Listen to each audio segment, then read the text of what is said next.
Going through our backlog is something that we all come across at some point, and it can be overwhelming just staring at it, going through it, the trying to choose which one you have time for, if it's story based, or trying to choose which ones you have energy for, if it takes a lot of attention just to focus on it. And I talk to friends on how they organize their games or go through their backlogs, even see stuff on YouTube. I think the way I set up mine is unique compared to what I've heard. So I just want to show you how I set up mine and the different ways I approach it. The last one I'm going to show you is my favorite, and it's probably going to change the way you game forever.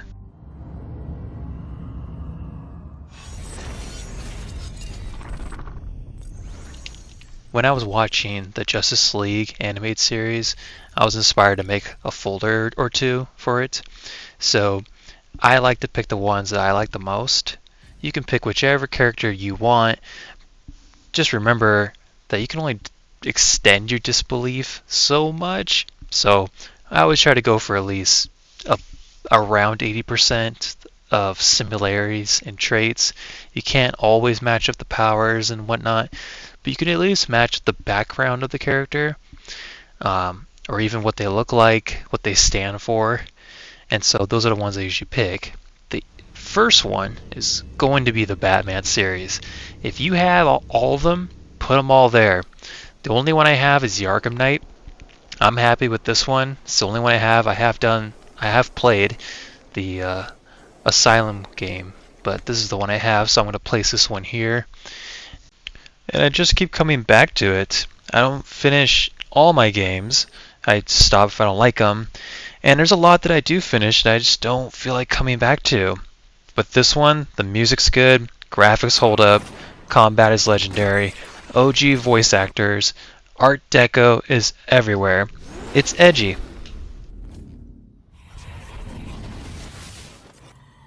What's the situation with Mercer?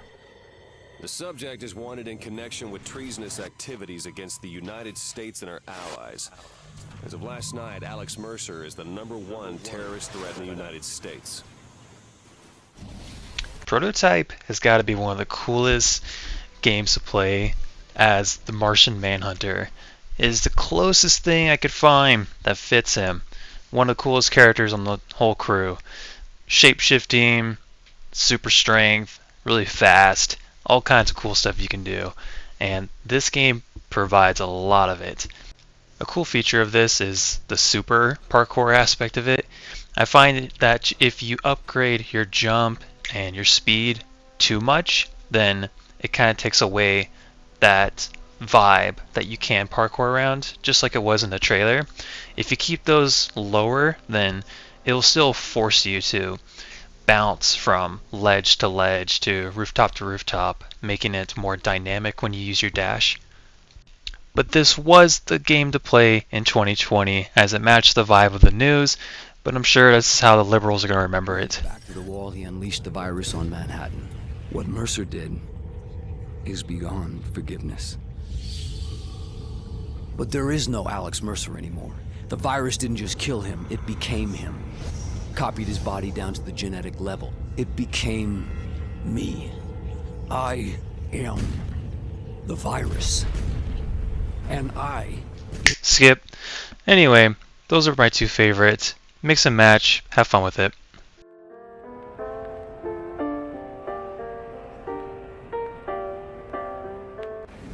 Now for the second one is going to be the Marvel series. That is literally the other side of this coin. It's pretty similar. Not completely. Superheroes, powers, stuff like that. Overall, to switch it up for this file, you can still choose your favorite characters, mix them up, just less dark and less edgy. We all have an internal clock that makes us want to do a marathon with Marvel or DC, and these are the best times to start making these folders. It'll bring out old games, it'll encourage you to make new ones, and some variety you can switch it up for Winter Soldier, Metal Gear Solid, Mass Effect for Guardians of the Galaxy, big space battles, you got your own crew, you're the captain, and of course Spider-Man.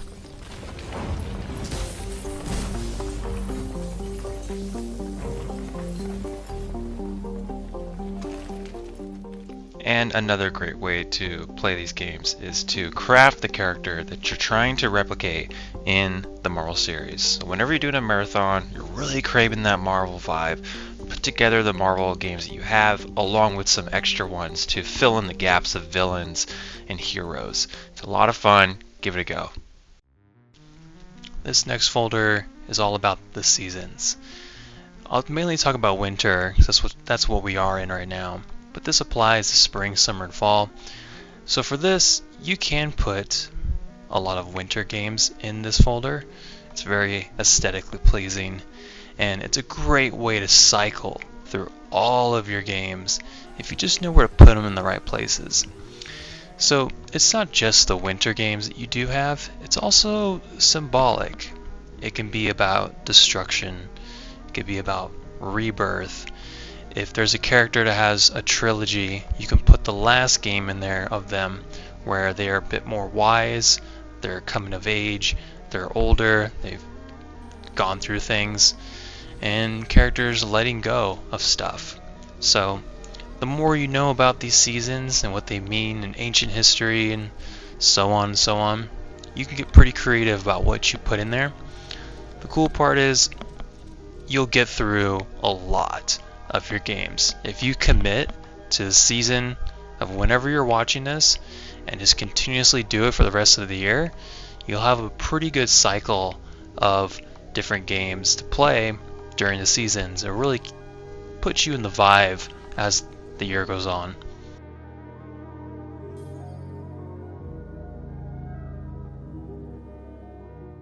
You can break down trilogy games in separate acts according to the season that you're currently in. And for games that have a morale mechanic, you can do good playthroughs between spring and summer, evil playthroughs between autumn and winter, and then choose games that fit the theme of those seasons as well, which I've put right here. The way I go through it is I look for the aesthetic first to fit the season, and then I look at the age of the character, and then I go for the story that the game is trying to portray. Is there an arc? What are they doing? What's the point? It's one of my top favorite folders I've ever came up with. It's the second favorite that I have. It's so solid. I always go back to it. This next folder is inspired by a conference video I found regarding good level design, and so that's what this is about. The games that they referenced was Doom, Hitman 2, Call of Duty Modern Warfare 2, Bioshock, Skyrim, specifically the Brotherhood questline, a Fallout game, I just don't remember which one it was, Dead Space 2, any Zelda game, Burnout Paradise, Dishonored, Halo 1, Halo 3, Tomb Raider, but not the new trilogy, the old ones. Batman Arkham City Riddler challenges. There were 10 things that they touched on that make a good game. Is one, it's fun to navigate, does not rely on words, tells you what but not how to do something. It constantly teaches you new things throughout the game. It has surprising moments. It empowers the player. It's easy, medium, and hard at the same time. It's efficient with its mechanics, creates emotion, and is driven by mechanics. There's a cycle that they say repeats in these games, is that you learn something new, they allow you to play with it so that you get to know it, then they challenge you with either like a boss, something like that, and then they surprise you with something new. Put these games in a folder and play through them all. It's a good example as to what good quality games are in their design. It can get really flooded with all kinds of crap that comes out these days, but if you're looking for good examples and to rewire your brain as to what are good games again, then put these together and you'll see what makes up a good one.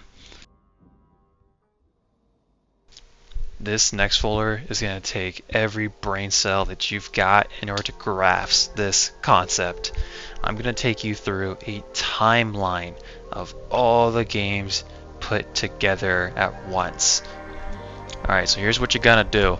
You're going to think of time as a single line, and all the way towards the end of it is going to be sci-fi and futuristic stuff. On the other side is going to be complete legendary, historical, and fantasy-based stuff.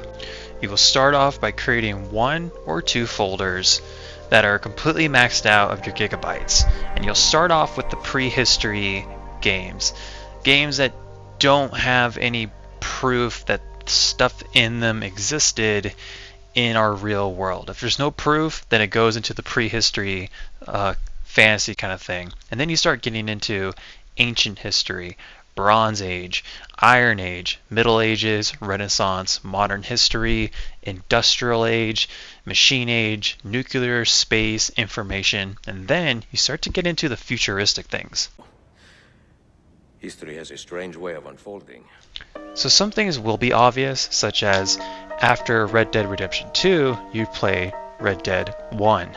And then after that, you do Battlefield 1 if you don't have the first Red Dead Redemption. But some things aren't so obvious, such as when you get to the sci-fi things, they do have specific dates that the game takes place in. You just have to dig deep for it. And if they don't, you just got to put it in the place where it makes the most sense, as to they're increasing their technology, they're getting more and more advanced. So just take a look at the time period and what they're using in the game, and you'll have a good idea. And what you do is you commit to one game, complete it, and then get to the next one. You may find yourself where you'll rush through a game just to get to the next one because you're so bored of it. I did that too.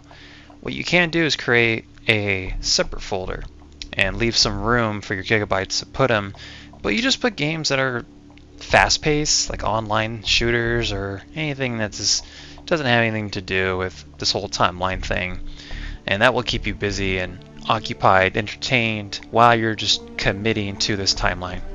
It is one of the most unique experiences I've ever had in playing games.